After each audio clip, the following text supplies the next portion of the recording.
আমাদের জন্য 10ম গ্রেড বরাদ্দ করে দেওয়া হয়েছে, বরাদ্দ করে আবার সে বিএসসিরা আমাদের সাথে পরীক্ষা দিতে যায় 10ম গ্রেড, তাহলে তারা হচ্ছে কি বিএসসি কি আবার টেকনিশিয়ানদের সাথে পরীক্ষা দিবে? আমার কাছে এটা প্রশ্ন।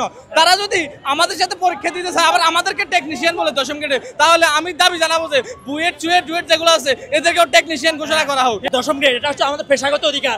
1974 সালে 10ম গ্রেডে যে ভ্যাকেন্সি তৈরি হয়েছে 1994 সালে তা গ্যাজেটেডভুক্ত হয়। সম্মানিত সংগ্রামী ছাত্র জনতা এবং মিডিয়ার মধ্যে জানিয়ে দিতে চায়, বিএসসি ইঞ্জিনিয়ারদের মাথা নষ্ট হয়ে গেছে।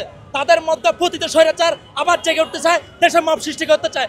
আমাদের 10ম গ্রেড আমরা ছাড়বো না। এই আন্দোলনগুলো আমরা চালিয়েছি, কিন্তু আমাদেরকে কারিগরি শিক্ষা বোর্ড থেকে আশ্বাস দিয়েছিল যে আমাদের এই দাবিগুলো মেনে নিবে, কিন্তু দাবিগুলো সংস্কার পথে এই টাইমে আবার যারা বিএসসি ইঞ্জিনিয়ার আছে তারাই আমাদের এই দাবিগুলো প্রতিবাদে তারা 3 দফা কিছু অযৌক্তিক দাবি নিয়ে আজকে এই যে একটা জনদুর্ভোগ সৃষ্টি করেছে, যা আমাদের তার প্রতিবাদ করার জন্য আজকে আমরা এই একটা মতামত।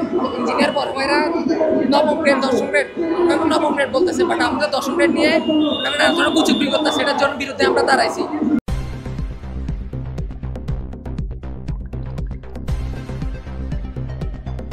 News Vision Digital Multimedia.